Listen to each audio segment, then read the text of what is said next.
sinh mới cùng mây trong năm rơi hợp lực xây vững trên chung nước ta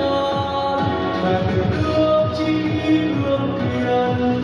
sống lá hồng quỳ hùng vô biên trong khó nguy càng trường sự thao ta quay đời Việt Nam anh dũng muôn năm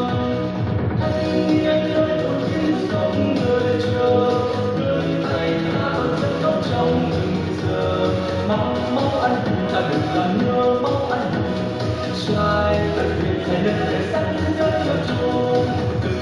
trường đôi theo một vòng quân dân giúp cường đưa ta tới đầy vinh quang một cái lãnh phong trào là các nơi xa vời cho dân chỉ cuối đường thả hưng xuân